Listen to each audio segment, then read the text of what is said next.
नमस्कार, Purandar news channel तर्फे आपलं सर्वांचं स्वागत आहे। आता सुनीता कुलकर्णी आपले मनोगत व्यक्त करणार आहेत। सुनीता कुलकर्णी या लेखिका आणि कवयित्री आहेत। वाटेवरचे मोती नावाचा लेख संग्रह म्हणजे SUKU सुकू या नावाच्या स्वतःच्या YouTube चॅनलवर दर रविवारी सकाळी 1 याप्रमाणे गेले वर्षभर स्वतःच्या कवितांचे वाचन त्या करत असतात।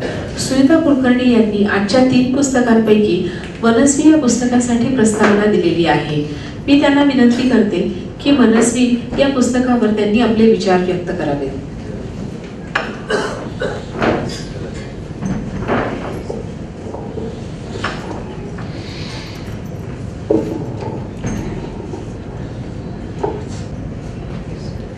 तुम्हाला थोडा वेळ एवढ्यासाठी शांत बसायला लावलं की यानंतर कृपया टाळ्यांची काटकसर करू नका। त्याची 2 कारण आहेत। एकाने टाळी वाजवली ना तर समजा शेजारचा झोपला असेल तर त्याला जाग येते, आणि जर तो जागा असेल तर सगळ्यांच्या मिळून टाळ्यांचा गजर होतो। त्याशिवाय मजा येत नाही हो कार्यक्रमाला। म्हणून म्हणलं तुम्हाला एक सांगते, लेखकाला मुद्दाम सांगावंसं वाटतं की आमचं पुणं पाट्यांच्या बाबतीत फार प्रसिद्ध आहे। परवा सदाशिव नारायणातून जात होते, अनेक पाट्या पाहिल्या तर एक पाटी अशी होती, येथे टाळ्या वाजवायला माणसं मिळतील।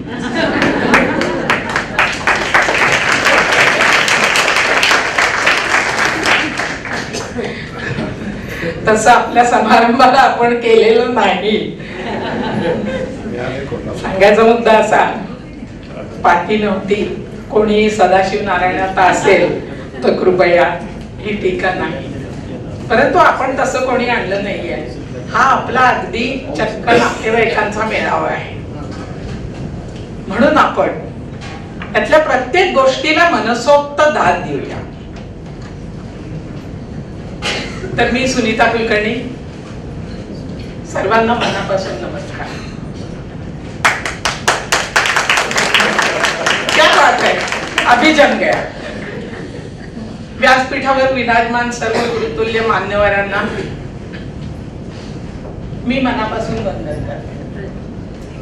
तसं बघितलं ना, केसावरून पाहिलं तर मला तुम्हाला वयाने मोठी म्हणायला हरकत नाही, पण संकेतानुसार मात्र व्यासपीठावर उभे राहण्या इतकी ही माझी पात्रता नाही। परंतु मनस्वी या पुस्तकाला मी प्रस्तावना लिहिण्याची आगळीक केल्यामुळे मला आज हे धाडस करावे लागत आहे। माझ्या बोलण्यावरून तुमच्या लक्षात आलंच असेल मी किती धाडसी आहे ते। परंतु एका मोठ्या लेखकानं बीजींसारख्या दुसऱ्या एका छोट्या लेखकाच्या दारात साहित्याचं झाड लावणं म्हणजे माझ्यासारखीला प्रस्तावना लिहायला सांगणं आहे। म्हणून प्रथम मी प्रकाश कुलकर्णी यांची मनापासून ऋणी आहे। खरं बघितलं तर आज गजानन महाराज प्रगट दिन आहे।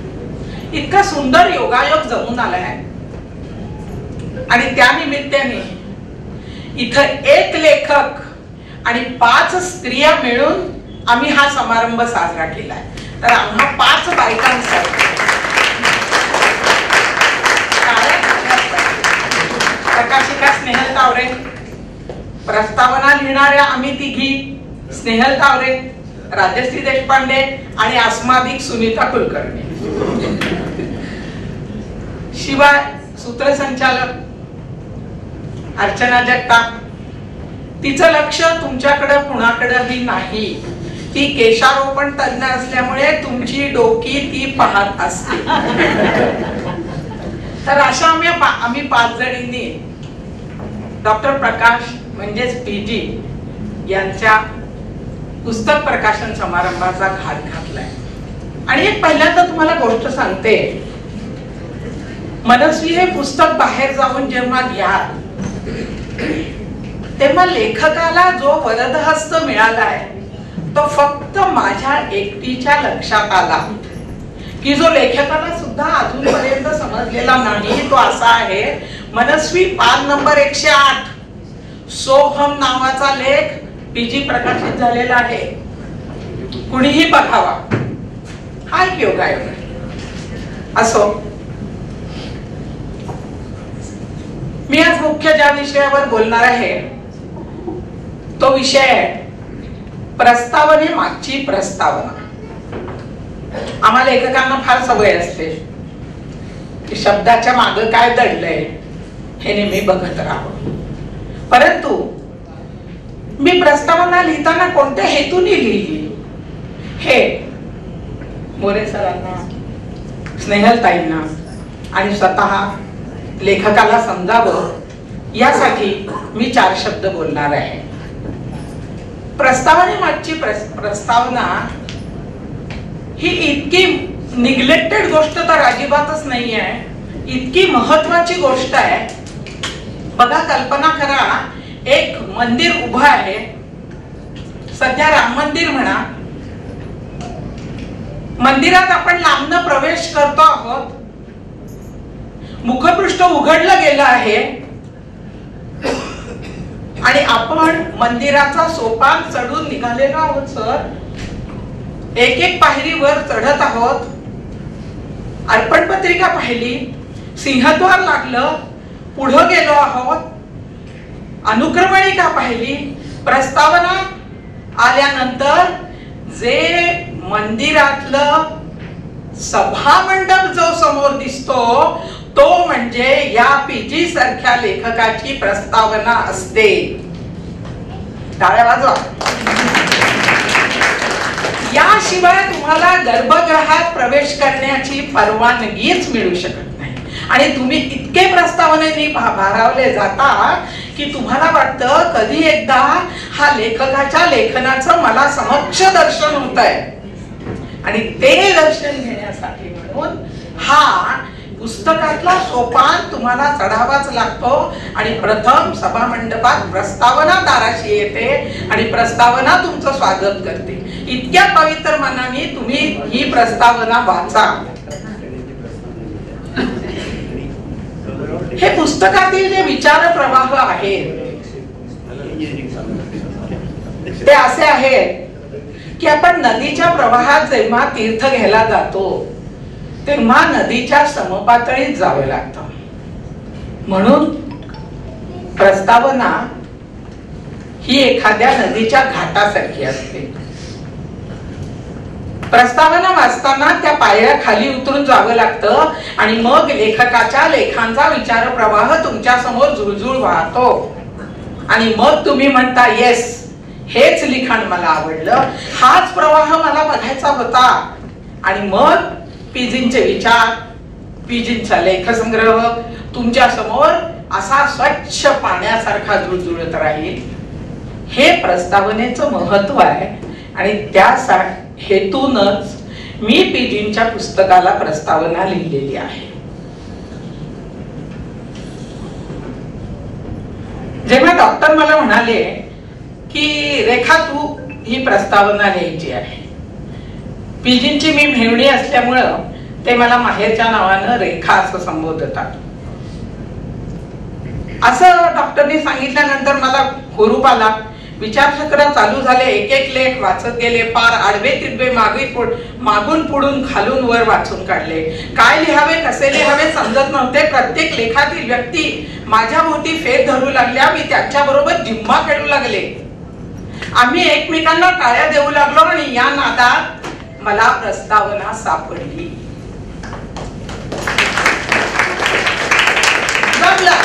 आता काही भाड्याने बोलवायची जरुरी नाही.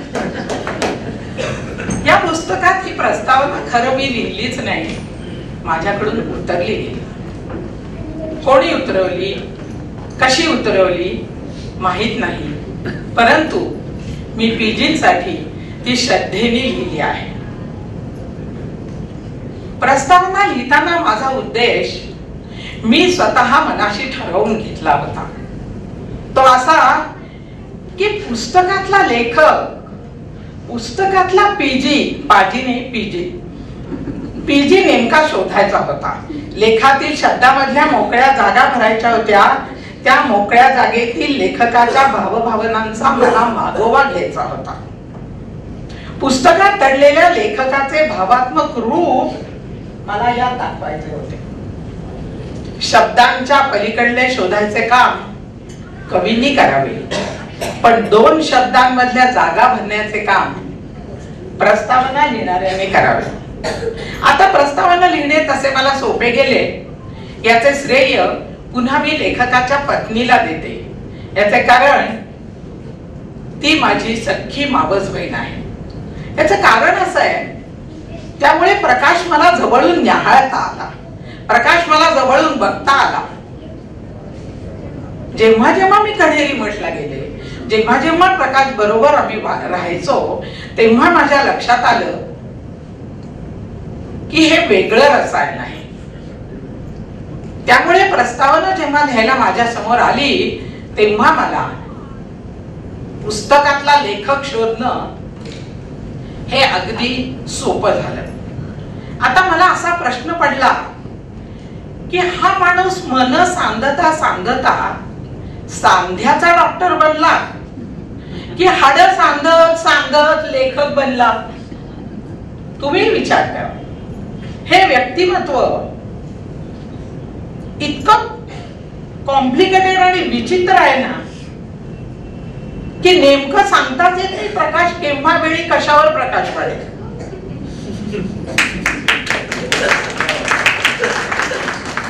तरीही लेखकाचा डॉक्टरी पेशा हा लेखकाच्या उपजीविकेसाठी आहे आणि जीविकेसाठी मात्र पीजी लेखन करतो आणि त्यात तो सतत खुशीत आणि आनंदी असतो. उषाची काय अवस्था होत असेल हे याच्यावरून लक्षात येऊ शकते. तुम्हाला जर मी असा प्रश्न विचारला, माझं पुस्तक होशील माझं पुस्तक, will you be my book, काय उत्तर द्याल? कधी ऐकलाय हा प्रश्न? मी ऐकलाय. साधारण 2000 साली डेन्मार्क मध्ये रॉली अंबर गेल यांनी हा प्रश्न डेन्मार्क मध्ये अनेकांना विचारला होता, will you be my book. आणि त्या व्यक्तीने ह्युमन लायब्ररीची कल्पना 2000 साली आणली. छापील पानातून लेखकाची जीवनमूल्य आपल्याला कितीशी समजतात हो. तुम्ही पण पुस्तकं वाचत असाल, पण त्यातून लेखकाच्या जवळ असलेली जीवनमूल्य उलगडायची कशी? लेखकाच्या काळजाच्या गुहेत अपार वेदना, जगावेगळे अनुभव, तुटलेपण या साऱ्या भावना वाहून नेणाऱ्या लेखकाचे खरे रूप काय असेल? केवढा प्रश्न आहे बघा आपल्या समोर. लेखकाचा चेहरा, त्याचा व्यवसाय, त्याचे दैनंदिन जीवन, ऐशो आराम या वेष्टनामागे एक दैनंदिन रसरशीत रसायन असू शकते. आणि हा शोध प्रस्तावनेत घेता येऊ शकतो. उगाच प्रस्तावना लिहायला पुस्तकालय 2 कथा बघितल्या, पहिली शेवटची बघितली, मधल्या आपल्या त्याच्यात असं करून मी तरी केलं नाही. म्हणून म्हणते हा लेखकच एक पुस्तक होऊन गेलाय आणि तो वाचायला आपण शिकलो. आपण सगळे नातेवाईक आहोत, बहिणी भावंड आहोत. प्रकाशचे, उषाचे सगळे नातेवाईक तुम्ही जमला आहात. या निमित्ताने आपल्या अगदी जवळ असलेला हा जो हिरा आहे ना, ह्याला तुम्ही मागून पुढून न्याहाळा, त्याच्याशी परिचय जास्त करून घ्या, त्याच्याबरोबर राहा, त्याच्याबरोबर ह्या आमराईत जा. आणि प्रकाश मी समक्ष बघितलेला आहे की प्रकाश आंब्याच्या मोहरांनी काय आनंदित होतो. प्रकाश अंगावर मोहराचे थेंब कसे घेतो हे तुम्ही प्रत्यक्ष जाऊन बघा, म्हणजे हा लेखक म्हणजे काय रसायन आहे हे तुम्हाला समजेल. प्रस्तावना लिहिताना मला असं वाटलं की लेखक विश्वात भरून राहिलेल्या पंचमहाभूतांचे प्रतिनिधित्व करतोय. ही एक सर माझ्या मनात आलेली नवीन कल्पना आहे. पाणी, पाण्याची वाफ, बर्फ, दवबिंदू, पाऊस, परत पाणी, परत वाफ. लेखक तरी काय करतो? एखादी कथा सुचते पीजींना तेव्हा काय होतं, तो त्या मूळ भावनांचं रिसायकलिंग करत असतो. भावना तीच, आणि ती अत्यंत सखोल, न समजता येणारी, अव्यक्त, अगम्य अशी असते. आणि लेखक त्या भावनेचं परत एकदा पाऊस, पाणी, वाफ, परत ढग, परत तेच होतं. पण लेखक अशा भावनांच्या तळाशी जाण्याचा प्रयत्न करतो, म्हणून तो पीजी होतो. आणि बाकी सगळे आपण असेच राहतो. म्हणून मी हे सांगण्याचं कारण असं आहे की मी प्रस्तावना लिहिताना नुसतं पुस्तक नाही बघितलं, पीजींना आतून मी पूर्ण भावनांसहित ओळखण्याचं काम केलेलं आहे. त्यासाठी अनेक तुम्हाला सांगते, ज्या पुस्तकात जी कथा नाही, ती पदर नावाची कथा कधीतरी तुम्ही त्यांच्याकडून घेऊन वाचा. आणि पदर वाचल्यानंतर लेखकाचा पाथरवट जेव्हा ओरडतो, डाक्टर पाणी लागलं या, लालचा आंबा कवाच फुटला हो. आणि त्यावेळी लेखकाच्या आईचं ऑपरेशन झालेलं असतं हार्टचं, आणि लेखकाच्या आईनी परत एकदा पहिला श्वास घेतलेला आहे. याला म्हणतात लेखक.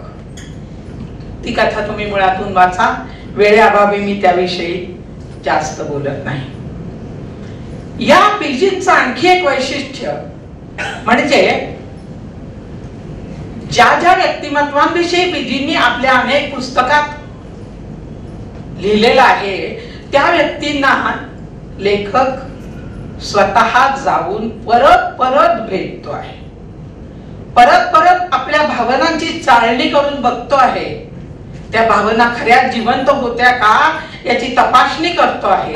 आत्ताच गोव्याला गेले तेव्हा ते नसीमा दीदींना परत एकदा वंदन करून आलेले आहेत की ज्या एका स्त्रीमुळं आज मी पुस्तकात कथा लिहू शकलो. हे वेगळेपण या पीजींचं आहे. म्हणून मला या लेखकाला खरोखरीच वंदन करावंसं वाटतं. आणखी एक गोष्ट तुम्हाला सांगते, पुस्तक घ्यालच, खात्री आहे. स्नेहलताईंनी बाहेर ठेवलेली आहेत आणि एवढी 100-150 पुस्तकं तर माझी तर खात्री आहे प्रत्येक जण घेईल. परंतु जाता जाता मनस्वी जेव्हा हातात घ्याल, कारण त्यात परत पुन्हा तुम्हाला सुनीता कुलकर्णी दिसणार आहे. पुस्तक वाचण्याआधी प्रस्तावना वाचलीत तर पुस्तक समजेल, आणि पुस्तक वाचल्यानंतर प्रस्तावना वाचलीत तर तुम्हाला पीजी समजेल. कोणत्याही पर्याय निवडा आणि पीजीला एक जिवंत पुस्तक बनवायचा प्रयत्न करा. आणि प्रत्येकाने विचारा, PG will you me my book? PG सर्वांचं पुस्तक व्हायला तयार आहे.